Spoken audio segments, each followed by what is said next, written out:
우리나라 군사력이 세계 5위다, 7위다 이런 영상들 많이 있지 않습니까? 여태까지 영국이나 독일이나 이태리가 저희보다 조금 앞서 있었었는데 이게 이제 막 뒤바뀌고 있는 그런 면에서 이런 것들은 확실히 한국 분들이 잘하고 있고 미측에서 굉장히 경이로워해요. 그렇기 때문에 우리는 결코 밀리지 않는다. 안녕하세요, 한석준입니다. 이 시대 대가들의 진짜 순도 높은 지식을 전하는 지식인 초대석, 오늘은 한미연합사령관의 부사령관을 지낸 강신철 대장 모셨습니다. 어서 오십시오. 안녕하십니까? 예. 예편하셨죠? 그렇죠. 한 4개월 됐습니다. 와, 장군 많이 봤지만 이렇게 대장, 우리나라에서는 한미연합사령관이 1등인가요? 합참의장 1등인가요? 서열로 나와 있는 거는 이제 합참의장이 1인데 우리나라에 총 이제 7명의 대장이 있는데 TO로 하면은 총 8명까지죠. 합참의장이 있고 각군 총장, 그 다음에 이제 한미연합사 부사령관, 지상작전사령관, 이작전사령관 이렇게 있는데 이제 서열은 어떻게 보면 이제 자리에 대한 얘기고 지작사령관과 이작사령관은 이제 지휘를 받고 있는 직책이지만 나머지 의장, 총장, 부사령관은 각자 역할이 다 달라요. 그래서 누가 누구 지휘 받는다 이런 지휘책은 아예 없고요. 어쨌건 제복의 길로 들어서서 제복군인 2위까지 가신 거네요. 2위는 아니고요. 조금씩 달라지기는 하는데 통상 한 5위 정도. 제복군인 5위까지 가신 거네요. 서열로는 그렇죠. 근데 이제 계급상으로는 이제 최고까지 간 거고요. 얼마나 계셨던 건가요? 사관학교까지 하면은 거의 한 40년. 저희가 이해하기 편하게 저희가 잘 아는 것들로 좀 여쭤보자면 대장 연봉 얼마입니까? 뭐 아마 찾아보시면 나올 텐데 저희가 이제 체계가 그 장관급에 맞춰서 이렇게 나옵니다. 마지막 연봉이 얼마셨어요? 정확하게 제가 숫자에 대해서 기억은 안 나는데 뭐 1억 좀 넘었던 것 같은데. 1억 좀 넘는 수준. 사실 그 정도의 지위에 올라간 사람 치고는 연봉이 높은 편은 아니에요. 아주 재밌는 거는요. 아마 장차관님들 다 그러실 텐데요. 이제 저희가 장관급 대우를 받고 이제 삼성 장군이 차관급 대우를 받는데 가장 봉급이 많다 그럴까요? 뭐 이런 분들은 사실 1급 그리고 군에서도 아마 소장 정도. 왜 그러냐면요. 삼성 장군이 되는 순간부터 이제 장차관급으로 이제 올라가잖아요. 그 수당들이 안 나옵니다. 아, 기업으로 치면 임원이 되는 거군요. 그렇기 때문에 물론 이제 소장 중에서도 이제 성과금이나 이런 거에 따라서 더 적게 받으시는 분들도 있겠지만 이제 소장이 어떻게 보면은 금전적으로는 이제 혜택이 제일 많다. 그러나 삼성 이상은 명예죠, 명예. 그 뭐 내가 얼마 받는다. 그러니까 물어보셔도 제가 잘 모르잖아요. 사실 봉급 면수도 뭐 제대로 본 적도 없고 그러니까요. 그러니까 그거는 거의 신경 안 쓰고 진짜 이게 명예직으로 생각하고 이렇게 하는 거죠. 다른 대우는 어떻습니까? 예를 들면 차량 같은 건 통상 이제 장군이 되는 순간 그런 것들은 다 지원이 되는 거죠. 똑같습니까? 조금 다른 부분이 있어요. 예를 들면은 먼저 이제 장군이라는 세계를 먼저 말씀을 드리면 제가 요거는 꼭 말씀드리고 싶은 게 이제 기사에도 그런 거 보면 좀 있는데 뭐 100가지가 달라진다 뭐 이런 얘기들 저도 그런 거 본 것 같아요. 네. 뭐 총이 나오고 뭐 헬기를 타고 뭐 제가 볼 때는 100가지의 일이 더 생기는 거죠. 100가지의 책임이 더 생기는 겁니다. 그래서 장군이 된다고 뭐 크게 달라지는 건 아니고 이제 상징적으로 보면은 예전에 우리 저 조선시대나 고려시대 이렇게 보면 장수가 됐다 그러면 칼을 탁 주고 그다음에 말을 주고 그다음에 기를 줍니다. 기를. 그 모습이 그대로 있다고 보시면 장군기. 예. 그래서 장군 되면 기를 주고요. 오, 뭐라고 써 있습니까? 이게 원스타면 별 하나, 4개면 별 4개 이렇게 돼 있죠. 그리고 이제 직책마다 뭐 예를 들면 뭐 총장 기가 따로 있고요. 연합사 부사령관 기 따로 있고 의장 기 따로 있고 이렇게 이제 기를 줍니다. 기를. 그다음에 그 말 대신 요즘은 말 안 타니까 이제 차를 주고 근데 칼을 주죠. 그 칼이 이제 검을 주는데 한쪽에는 이제 이순신 장군의 필사직생 그 딱 써 있고요. 그거를 이제 받게 되는 거죠. 그거 외에 뭐 말씀처럼 뭐 부관이 있을 수 있고요. 뭐 여러 가지 있을 수 있는데 사성 장군이 되면은 다른 점 말씀하라 그러시면은 사성 장군이 그 경호가 붙습니다. 직책이 중요하다 보니까 이제 경호하는 그런 팀들이 좀 같이 붙고요. 그다음에 사성 장군들 이상한테 관사는 다 똑같은데 명칭만 사성 장군들부터 사실 공관이라고 표현을 합니다. 이게 규정에 그렇게 돼 있거든요. 아, 집도 올려 부르는군요. 공관. 나머지는 이제 그냥 관사 개념이고요. 아, 헬기 탈 수 있다는 얘기도 들었고. 헬기 탈 수 있죠. 무기로 권총 지급한다는 맞습니다. 얘기도 들었던 그것도 이제 뭐 근데 권총은 사실 뭐 장교들은 다 권총 차니까요. 권총의 종류가 좀 달라지는 거죠. 뭐가 나오는데요? 아, 이거 너무 그러니까 궁금한데요. 그러니까 흔히 리볼버라는 거를 이제 하게 되는데 저는 그게 좋은 총이라고 생각하진 않습니다. 사실 아시다시피 이제 정확성은 좀 많이 떨어지는 총이니까요. 그다음에 뭐 헬기도 이제 계급마다 조금씩 이렇게 다른 헬기가 이제 지원되는 거지. 그 뭐 사성 장군만 권총이 있고 뭐 헬기가 있고 그런 건 아닙니다. 헬기도 많이 타셨겠네요. 헬기 많이 타죠. 포스터는 진짜 어마어마하네요. 그만큼 또 책임이 엄청나게 있는 거죠. 아, 그러니까 그 삼전검? 삼정검이라고요. 그건 지금 가지고 계십니까? 예, 갖고 있죠. 아, 그건 예편에도 가지고 나가는 건가요? 예편하면서 가지고 나가고 대신 이제 그 무기이기 때문에 아, 도검류군요. 예, 그거를 신고하게 돼 있습니다. 경찰에. 예. 그 전에는 이제 신고 안 하다가 저녁하면은 그 이제 저녁하면 안내해 줍니다. 그거 신고하세요. 뭐 이렇게. 예. 야, 그것도 신고를 해야 되는군요. 총은요? 아, 총은 당연히 반납해야죠. 장군 예편하신 분들은 왠지 하나 줄 것 같기도 한데. 우리나라는 그런 류의 총을 보유하는 것은 그 법적으로 좀 다른 관점이기 때문에 예, 안 하는 걸로 제가 알고 있습니다. 아, 장군 예편한 사람도 총은 안 주는군요. 그럼 예편할 때 가지고 나온 건 삼전검 말고 뭐가 더 있습니까? 아, 군복은 이제 저희가 이제 전역을 하면서 선택을 하거든요. 이제 예비역이냐, 퇴역이냐. 근데 대부분의 장군분들이 아마 예비역을 선택하실 겁니다. 무슨 차이냐면은 그 예비역은 유사시가 되면은 부르면 가는 겁니다. 그리고 퇴역은 안 가는 거예요. 그래서 가끔 이제 뭐 퇴역 장군이다 이렇게 표현하는 거는 그분이 퇴역 장군이실 수도 있는데 아닐 가능성이 훨씬 더 큽니다. 예비역이라는 표현이 정확합니다. 저 이것도 궁금해요. 사성 장군이 예비역인데 다시 만약에 전쟁이 났어요. 그래서 복귀를 해야 돼요. 그러면 사성입니까? 그렇죠. 그거는 사성 장군으로 가는데 그때 당시에 이제 전체적인 이제 상황이나 이런 거에서 과연 어떤 역할을 할 것인가는 이제 그때 가서 이제 또 고려를 해야 될 사항인데요. 그렇군요. 아유, 군대 얘기하다가 이거 시간. 아유, 여러분 아마 보이실 것 같아요. 지금 제가 얼마나 신나서 이걸 물어보고 있는지. 왜냐면 저희는 사실 갈 수 없는 세계잖아요. 그래서 이 세계가 어떤지 솔직히 너무너무 궁금하긴 했습니다. 아, 이것도 한번 여쭤보고 싶은데요. 아무 부대나 가도 됩니까? 여기 한번 방문해보고 싶다 그러면 가도 됩니까? 네. 아, 예비역 입장에서 아니, 뭐 현역일 때. 갈 수는 있죠. 현역일 때는 뭐 내가 이 부대 가보고 싶다 그러면 갈 수는 있는데 군생활하면서 경험해 보셨지만 정말 그 부대에 민폐잖아요. 장군 오면 안 돼요. 예, 그래서 최대한 가는 것도 신중해야 되고요. 저 같은 경우는 최대한 알리지 않고 가려고 노력도 했고. 근데 이제 계급이 더 올라가면 그거 자체가 안 되거든요. 알리지 않는 게 안 되죠. 예, 알리지 않는 게 안 되기 때문에 더 계급이 올라가면은 이제 그 목적과 이런 거에 맞춰서 가는 게 맞죠. 요즘 유튜브 같은 데 올라오는 기사 중에 우리나라 군사력이 뭐 세계 5위다, 낮게 봐도 7위다, 뭐 이런 영상들 많이 있지 않습니까? 군문에 40년 계셨던 분으로서 그런 기사를 볼 때 뿌듯하시겠어요. 뿌듯하죠. 자랑스럽죠. 예. 실제로 진짜 어느 정도입니까? 근데 그게 이제 보면은 규모, 그다음에 예산, 그리고 뭐 지리적 위치 뭐 이런 거를 고려해 가지고 하는데 그러면 그거 순서대로 한번 생각해 보면 좋을 것 같아요. 규모 한번 따져 보면은 미국 1등이겠죠 뭐. 규모 중국이 1등이죠. 중국 1등입니까? 중국이 1등이고요. 그다음이 조금 차이가 있을 수 있는데 인도, 미국, 북한 비슷비슷한데 공식적인 숫자로는 인도가 조금 많고요. 그다음이 미국, 그다음이 북한 뭐 이 정도 될 것 같고요. 그리고 러시아가 이제 우리보다 이제 군이 많고요. 그리고 파키스탄, 뭐 이집트 이런 국가들도 우리보다 많습니다. 우리도 이제 50만이 이미 무너졌잖아요. 그러니까 이렇게 규모로 한번 보면 저희가 한 8위 정도 되는 것 같아요. 예산 면에서 보면 이 예산이 어떻게 보면 좀 아쉬운데 예산은 이제 당연히 이제 미국이 가장 거긴 압도적일 거고요. 천조국이라 그러잖아요. 그 천조국이 국방 예산이 1,000조가 넘기 때문에 전 세계의 국방비 다 합쳐도 미국 국방비가 훨씬 더 많습니다. 심지어는 우리나라 예산보다도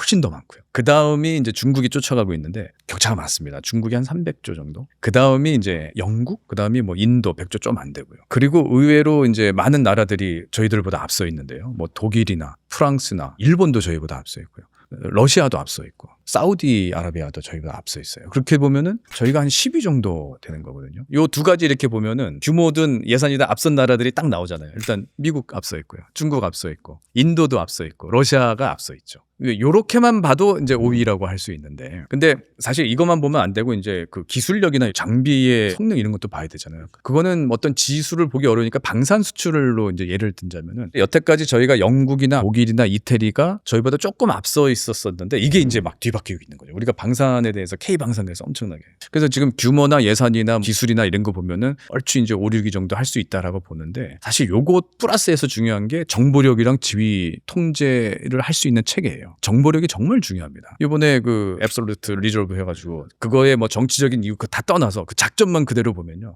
그 정보력이 엄청나기 때문에 현실 시행이 딱 되잖아요. 그러니까 군대 아무리 좋아도 시행할 수 없으면 그거는 의미가 없거든요. 정말 2시간 내에 그렇게 끝날 줄 몰랐습니다. 그 예전에 좀 오래됐지만 미드나잇 해머 작전 같은 경우도 단순한 것 같지만 그거 작전한다는 게 결코 쉬운 거 아니거든요. 그런 거는 다 정보력과 실행력이죠. 그 영국도 그런 면에서는 뛰어나죠. 뭐 MI6, MI5에 해서 뭐 정보력이 굉장히 뛰어나잖아요. 이제 우리도요. 그 정도 수준의 정보력으로 이제 가고 있다고 저는 보고. 그렇기 때문에 그 부분에서도 우리는 결코 밀리지 않는다. 뭐 저는 그렇게 봅니다. 아, 진짜 자부심이 팍팍 느껴지는 말씀이시네요. 그러면 북한하고는 어떻게 됩니까? 북한은 뭐 랭킹으로 따지면 이제 한참 저 뒤에 있죠. 근데 분명히 군사력으로는 차이가 많이 나는데 북한도 그거 모르는 거 아니잖아요. 그러니까 북한이 그거를 극복하기 위해서 엄청나게 많은 노력들을 하고 있잖아요. 제일 대표적인 이제 핵이 있는 거고. 특수전 부대도 많이 두고 있고요. 또 우크라이나 전까지 직접 가가지고 또 교훈을 또 많이 얻어. 이런 거 절대 무시할 수 있는 부분이 아니거든요. 그래서 북한의 군사력은 분명히 우리보다는 떨어지고 있지만 결코 우리가 간과해서는 안 된다. 저는 그렇게 봅니다. 랭킹 순위는요 그렇게 큰 의미가 없을 수도 있어요. 왜냐하면 축구 랭킹 보면은 뭐 축구 1위가 항상 이기는 건 아니잖아요. 우리나라하고도 해서 뭐 질 수도 있는 거고. 그러니까 이거는 축구하고 똑같은 것 같아요. 축구가 만약에 그때 이기려면은 일단 감독도 좀 뛰어나야 되고 훈련도 많이 했어야 되고요. 이들이 사기 정신력도 필요하고 국민들의 응원 같은 것도 전술도 필요하고 막 이게 다 맞아야지 이기는 거 아니에요. 아무리 좋은 팀이라도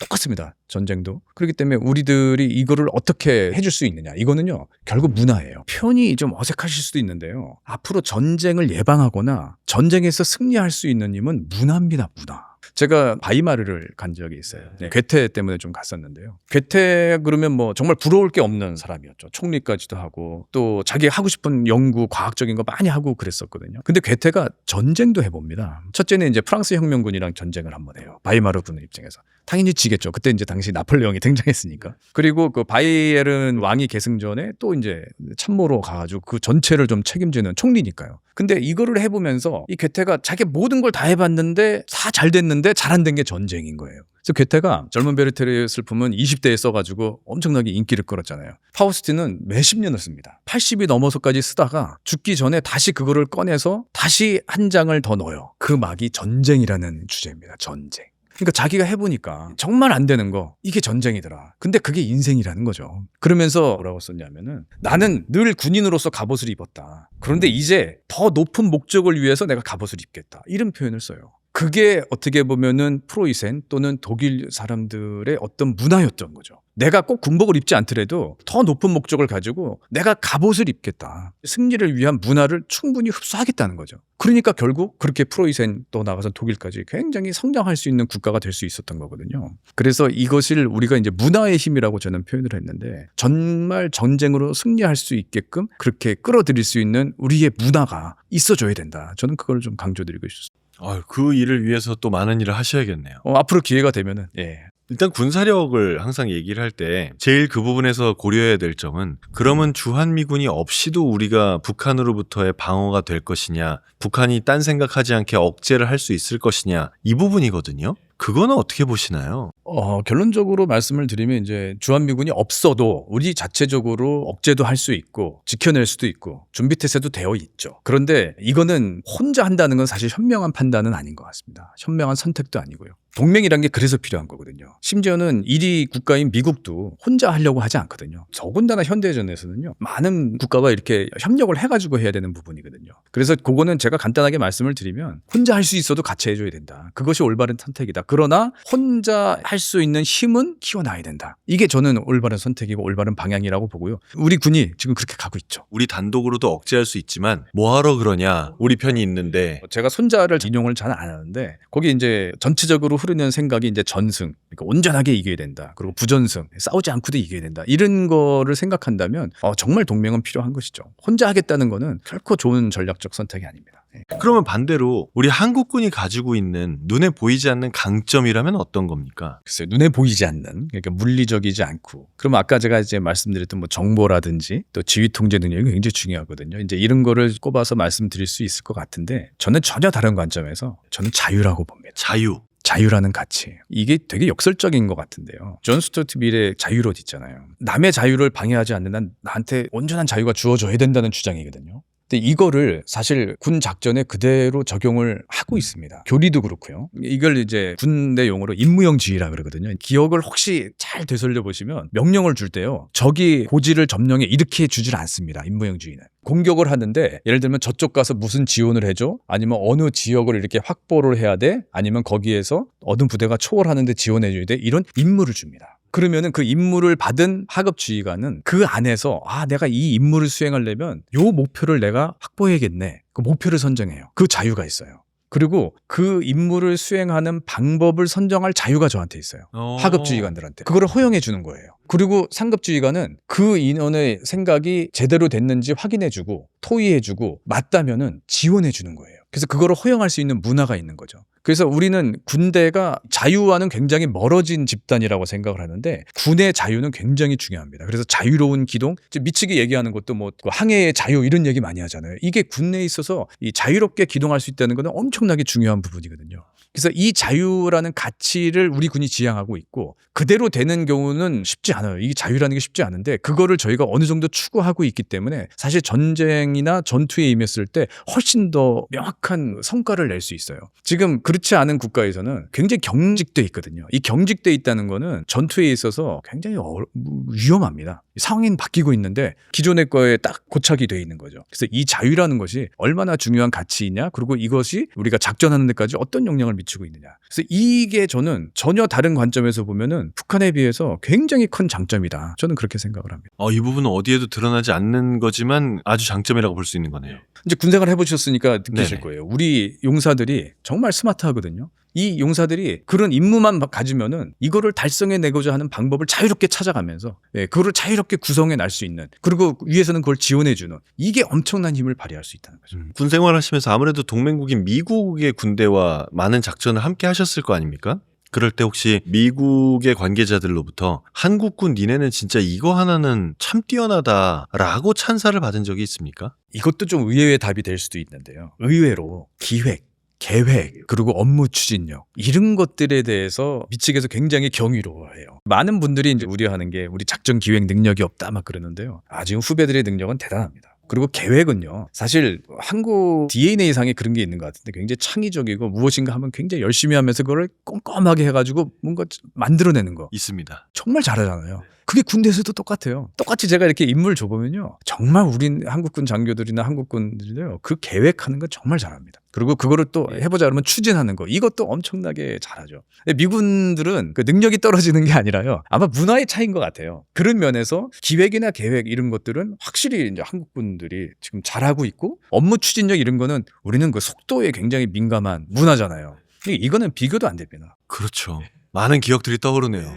같이 근무해줬으니까 판문점에 있었으니까. 무슨 말씀인지 금방 네네. 오고 계시죠. 예. 제가 부대에 있을 때도 그 미군 장교 중에 한 명이 한국군이 움직이는 방식에 대해서 부러워했던 기억이 납니다. 자기네 병사들도 좀 이랬으면 좋겠다고. 그 한미연합사 부사령관이라는 자리가 저는 참 어려울 것 같습니다. 한국군을 대표해야 되는 자리잖아요. 사령관과는 또 미군과 한국군 대표로 1대1로 상의해야 되는 사이기도 하단 말이에요. 이런 미묘한 사이에 어떻게 보면 줄타기 같은 역할을 하는데 좀 많이 어려우셨을 것 같습니다. 말씀하신 것처럼 부사령관 직책뿐만 아니라 모두 그 연합사에 근무하고 있는 이제 한국군들이 그런 어떤 일종의 협상이라고 표현하는 게 맞을 것 같아요. 그런 자리들이 매번 있을 수밖에 없지 않습니까? 왜냐하면 국가의 이익을 대변해야 되는 경우들이 굉장히 많습니다. 생각하는 것보다. 그러니까 한미동맹의 최전선이 연합사다 뭐 이렇게 생각하셔도 좋은데요. 저는 그렇게 할 때마다 사실 미측 사람들 설득도 시켜야 되고 또 나름대로의 논리를 끌어가고 이래야 되지 않습니까? 제가 늘 썼던 방식 중에 하나가 그 심프키는 그 이론인데요. 맨 처음에 물리적으로 먼저 얘기를 합니다. 그 다음에 통계적으로 얘기를 하고 마지막으로 심리적으로 이렇게 딱 단계를 두는데, 이제 물리적이라는 건 뭐냐면은 어떻게 보면 가장 중요해요. 데이터죠. 팩트죠. 미군들이 이거 굉장히 강합니다. 팩트를 가지고 얘기하면은 오케이. 아주 그 이성적인 군인이기 때문에 팩트를 가지고 얘기하면 대부분 오케이. 팩트가 아니면은 이 얘기가 잘 안 되는 거예요. 그래서 물리라는 게 굉장히 중요한 부분입니다. 그런데 이 물리를 떠나서 국가의 이익들이, 팩트는 분명히 이게 맞는데 국가의 이익들이 달라질 수 있잖아요. 이때 쓰는 방법 중에 하나가 통계입니다.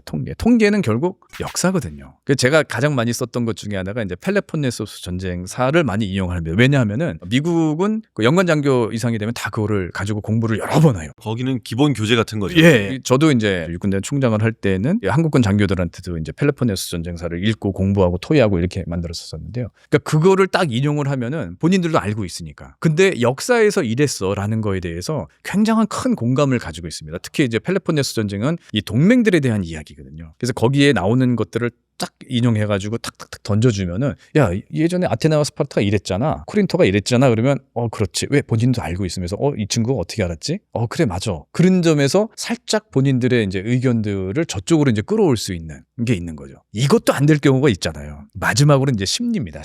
심리라는 건 뭐냐면 그래 알았어. 당신네 정부 있고 우리 정부 있어. 다 이해해. 근데 이게 다 떠나서 야 그냥 군인 대 군인으로 한번 얘기해보자. 전투복 대 전투복으로 한번 얘기해보자. 어느 게 맞니? 뭐 이런 거죠. 이게 잘 통할 때가 있어요. 왜? 어차피 군인들이고 몇십 년씩 군 생활을 했고 무엇을 해야 되는지 잘 알고 어떤 게 정말 작전이나 전략이나 전술에 좋다는 걸 알거든요. 그럴 때는 움직입니다. 똑같은 사람들이니까요. 그래서 이 방법을 통해서 나름대로 협상을 하려고 노력을 했습니다. 매우 존경스럽습니다. 미국과의 관계가 좋았기 때문에 이제 핵잠수함에 대해서도 미국이 이번에 용인을 한 거지 않습니까? 그래서 이제 우리도 핵잠수함을 수년 내로 보유할 수 있게 됐는데, 그렇지만 핵무기는 없어요, 우리나라에. 핵무기가 없는데 핵잠수함만으로도 우리의 군사력이나 전쟁 억제력이 많이 올라간다고 보시나요? 예, 저는 그렇게 봅니다. 이 핵잠을 보유한다는 거는요, 특히 이제 대북 전략에 있어서 지속적이고 은밀한 억제력을 가지는 거예요. 그리고 우리가 대응한다는 것을 넘어서 사전에 차단하고 감시할 수 있는 거로 바뀌는 거예요. 그래서 이 부분을 조금 더 넓혀가면요, 그러니까 해양 교통료들이 있잖아요. 이 해역을 통제한다는 것도 나름대로 여기에 영향을 미칠 수 있다는 것도 상당한 경쟁력이라고 봅니다. 그리고 핵잠이라는 그 자체의 기술도 엄청난 경쟁력이 되는 거예요. 그러면 2차적인 파급 효과가 있죠. 방산에도 효과가 있을 거고요. 원자력에도 효과가 있을 거고. 그다음에 우리 또 조선 이쪽으로도 있을 거고요. 근데 아까 말씀하셨듯이 이제 우리 동맹과의 관계에서 이게 됐다는 거는요, 이게 참 중요하다고 보는데요. 관리가 되고 있는 가운데 신뢰성을 얻었다는 거예요. 그러면 이거를 조금 더 전략적인 표현으로 하자면은 한미 동맹이 전략적으로 더 성숙해질 수 있다라는 차원이죠. 그렇기 때문에 저는 핵잠이라는 것이 단순한 군사력뿐만이 아니라요, 더 큰 전략적 차원에서 상당한 그 의미가 있다고 봅니다.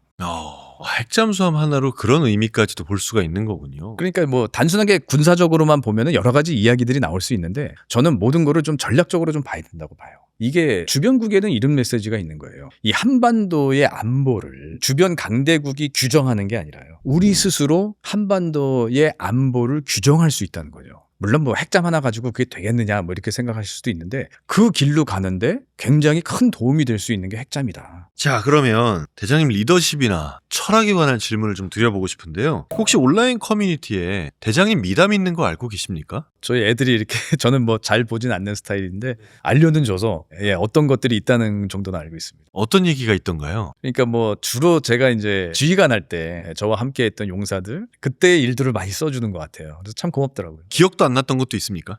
그렇죠. 대부분 사실 기억 잘 안 나죠. 내가 이랬나 하는 거. 근데 저는 대대장을 거의 한 3년 정도 했는데요. 대대원을 한 500명으로 본다면 한 3년 정도 하면 한 1,500명 정도 들어왔다 나갔다 합니다. 그 인원들의 이름을 다 배우려고 노력했어요. 그러니까 이름표를 보고 하는 게 아니라 그냥 체육복만 입고 있어도 누구야 이렇게 부를 수 있을 정도로 노력을 했죠. 대대장 하면서 1,500명의 일반 병사들의 이름을 외우는 건 정말 절대 쉬운 일이 아닐 것 같거든요. 왜냐하면 대대장이 직접 지휘할 수 있는 마지막 지휘관이거든요. 제 군생활 전체 중에서 가장 보람 있었던 직책이 뭐냐? 저는 대대장이라고 봅니다.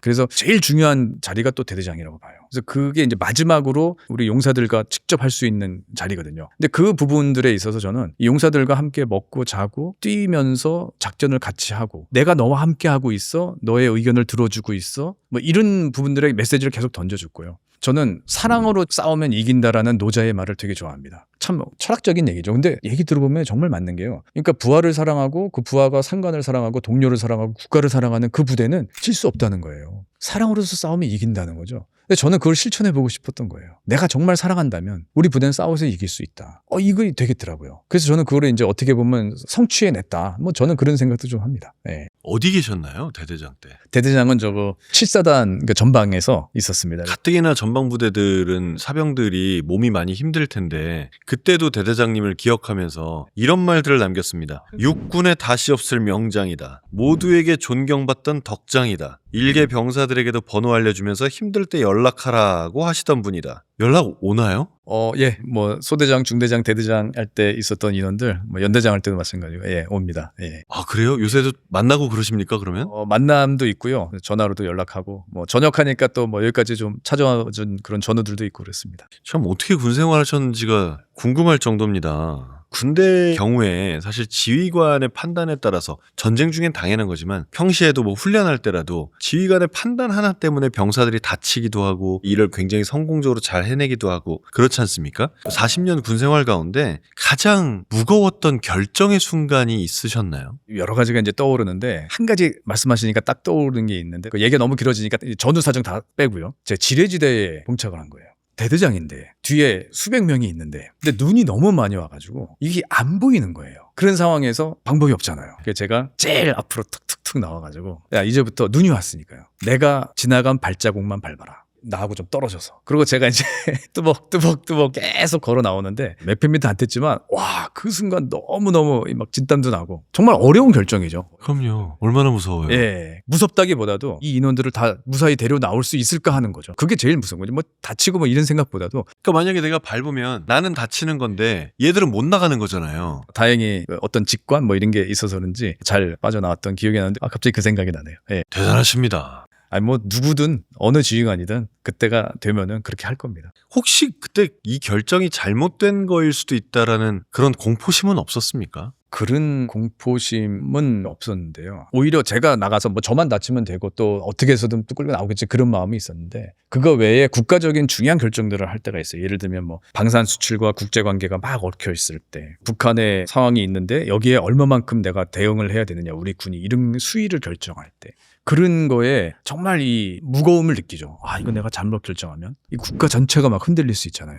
그럴 때 딱 하나입니다. 저는 이제 늘 정책을 하는 사람들은 마키아벨리에 대해서 생각을 좀 해보라 그러는데요. 국가의 이익이 되는 부분이 무엇이냐를 던져봐야 되는 거예요. 내가 아니고 우리 군도 아니고 어떤 조직도 아니고 국가에 정말 이익이 되느냐. 그러면은 결정해서 시행하고 조언할 수 있고 건의드릴 수 있는 저는 딱 기준이 그거 하나였던 것 같아요. 그러면은 무거움이 그만큼 있지만 그래도 결정을 내릴 수가 있습니다. 어떤 군대가 준비가 잘 된 군대인가요? 아까 말씀하신 대로 사랑의 군대가 가장 준비가 잘 된 군대인가요?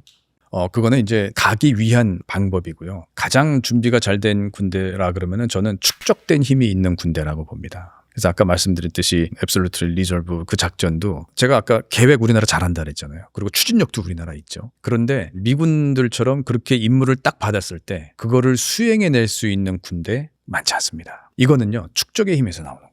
이 축적이라는 거는 실제 작전 또는 그것이 안 되면 훈련 이런 것들이 계속적으로 이루어져야 되고요. 그런 것들을 아까 말씀드렸던 국가의 문화적으로 그거를 받아들이고 포용하면서 함께 나갈 수 있는 군대. 저는 그게 최고로 싸워서 이길 수 있는 준비가 돼 있는 군대다. 근데 우리는 새로운 거를 자꾸 추구하는 그런 습성들이 있어요. 특히 우리 국민들을 보면 창의적인 거 뭐 이런 걸 하다 보니까 자꾸 새로운 거를 많이 해나가거든요. 중요합니다. 새로운 거 해나가야 되는데 이전에 있던 것들을 축적해 놔야지 이 새로운 것이 왔을 때 이게 시행력으로 갈 수 있어요. 이게 없이 계속 새로운 것만 하면요. 실제로 무엇을 할 수 있을 때 힘을 발휘하지 못하는 거거든요. 저는 축적의 힘이 있는 군대, 그 군대가 준비된 군대라고 봅니다. 자, 오늘 이렇게 장시간 동안 여러 가지 군에 대한 얘기를 해주셔서 감사합니다. 감사합니다. 자, 오늘은 한미연합사 부사령관으로 예편하신 사성장군 강신철 장군님과 함께 군대에 대한 마음, 군이 어떤 모습이어야 하는지에 대해서 여러 가지 이야기를 나눠봤습니다. 우리나라 국민들 가운데는 군생활 경험한 분들이 참 많죠. 각자의 군생활이 떠오르면서 또 한번 추억을 되새길 수 있었던 그런 시간이었길 진심으로 바랍니다. 시청해주셔서 고맙습니다.